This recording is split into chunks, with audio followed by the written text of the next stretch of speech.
Good morning बच्चों। Glow of physics में आप सबका स्वागत है।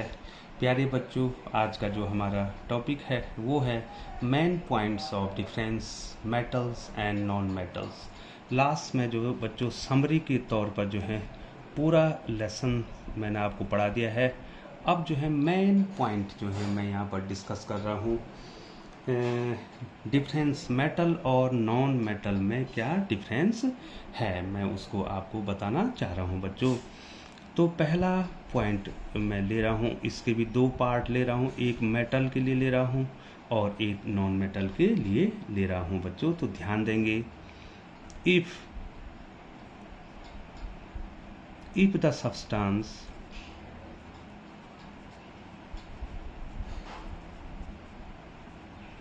if the substance is malleable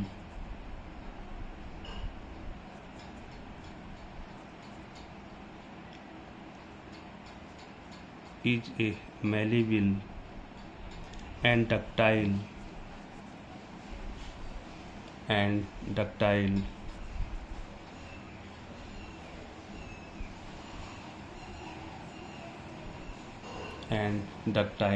malleable and ductile, it will be a metal. It will be a metal.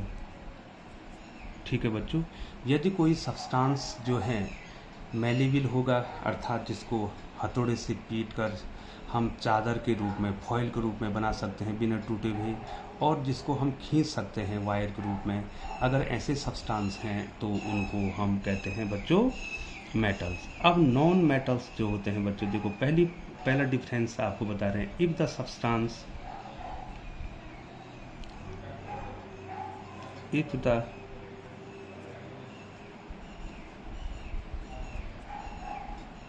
if the substance is brittle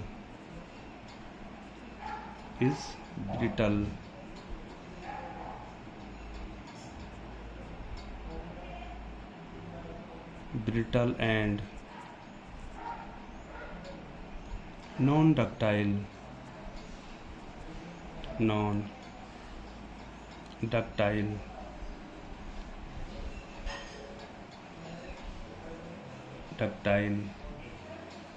it will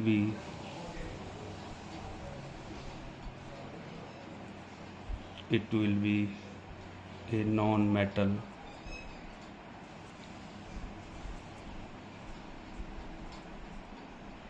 ठीक है बच्चों, यदि कोई सब्सटेंस, थोड़ा सा आप ध्यान देंगे बच्चों, यदि कोई सब्सटेंस क्या है वो ब्रिटल है और नॉन डक्टाइल है, तो प्यारे बच्चों उसको हम कहेंगे non metal.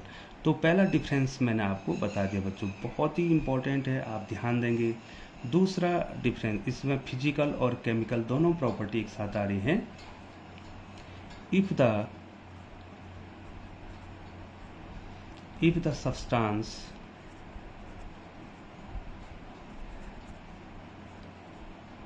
substance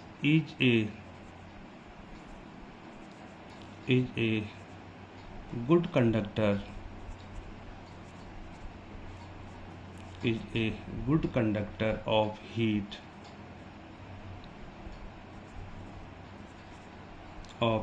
and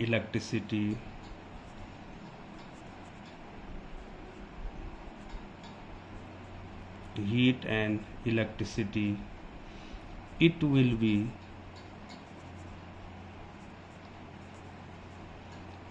be a metal।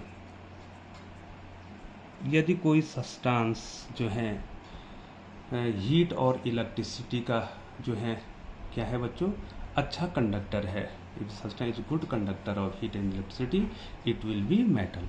अब नॉन मेटल में क्या होगा बच्चों, थोड़ा ध्यान देंगे, पूरे चैप्टर का सार ये है। If the substance if the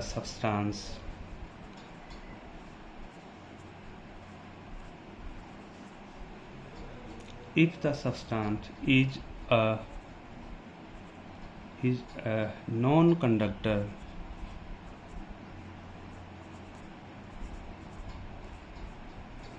non conductor of heat and electricity, heat and electricity. It may be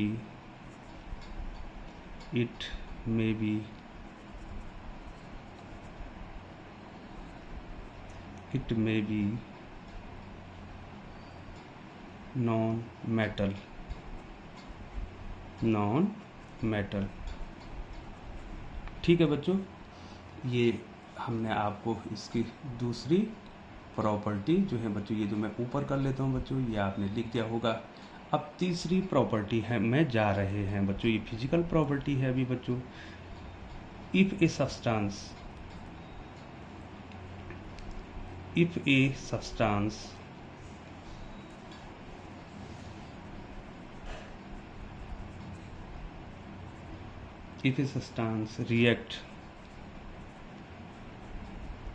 react with a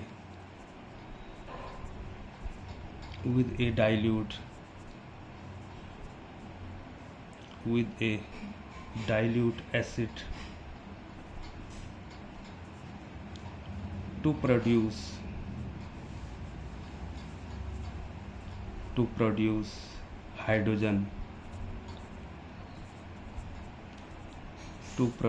hydrogen, it will be a metal। यदि कोई सब्सटेंस जो है डाइल्यूट एसिड के साथ रिएक्ट करके हाइड्रोजन गैस को evolve करता है तो वो क्या होगा, मेटल होगा बच्चों। लेकिन नॉन मेटल क्या करेगा, अब आपको इसको देखना है। If the substance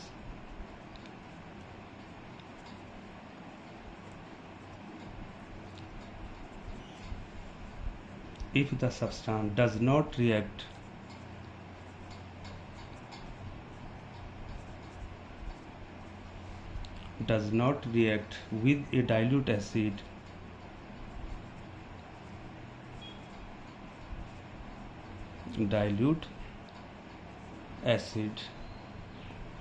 it may be non-metal।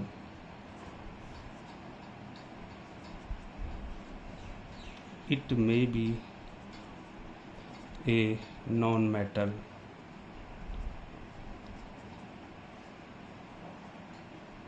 ठीक है बच्चों, ये जो है बच्चों तीसरा डिफरेंस इसमें हो गया बच्चों, तीसरा डिफरेंस। अब चौथा डिफरेंस क्या है मैं आपको बता रहा हूँ। पहला मेटल के बारे में लिखेंगे, चौथा if a substance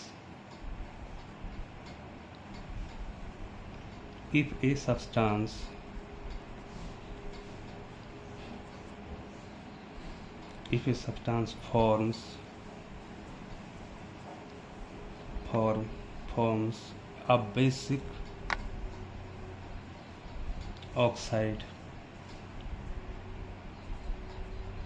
basic oxide, it will be metal।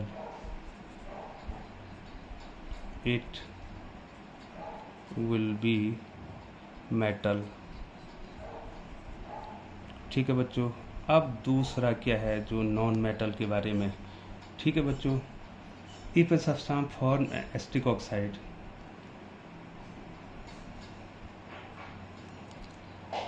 if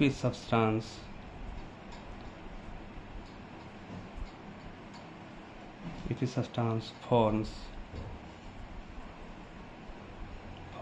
an acidic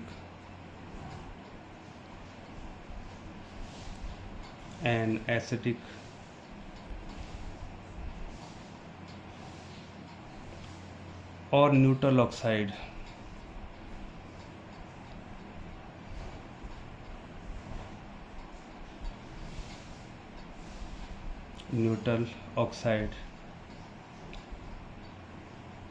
it will be non-metal।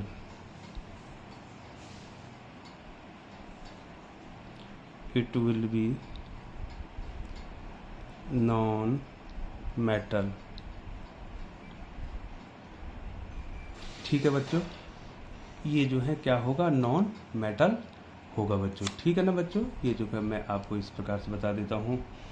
पांचवी प्रॉपर्टी क्या होगी? पहला जो है आपको ध्यान देना है, if a substance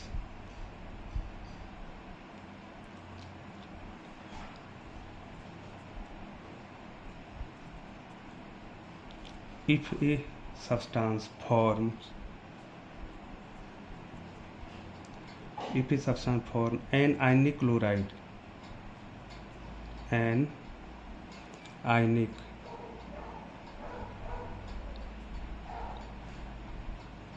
ionic chloride,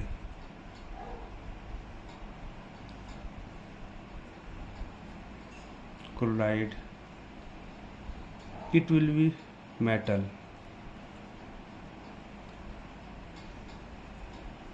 It will be metal. जो आयनिक क्लोराइड बनाएगा वो क्या होगा बच्चों? मेटल होगा। और जो नॉन मेटल होगा, if a substance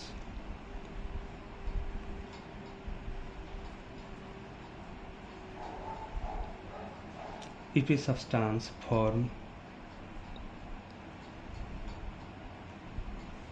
covalent chloride, if a substance form covalent chloride, it will be non metal। ठीक है बच्चों, तो लगभग जो है बच्चों हमने जो है इसमें आपको जनरल जो है बातें इसमें बता दी बच्चों। तो इतने डिफरेंस हैं बच्चों, ये देखिए मैं फिर जो है ऊपर से आपको बता देता हूँ। तो प्यारे बच्चों आप इसके नोट्स बना देंगे कि main points of difference metal and non metal में मेन डिफरेंस क्या है बच्चों। तो प्यारे बच्चों जो है आप चैनल पर बने रहें और चैनल को सब्सक्राइब कर दें और बेल आइकन को प्रेस करते हुए नोटिफिकेशन ऑन कर दें, ताकि समय समय पर ग्लो ऑफ फिजिक्स के द्वारा बनने वाली वीडियो जो है सबसे पहले आप तक पहुंच सके। पुनः आपका एक बार बहुत बहुत धन्यवाद।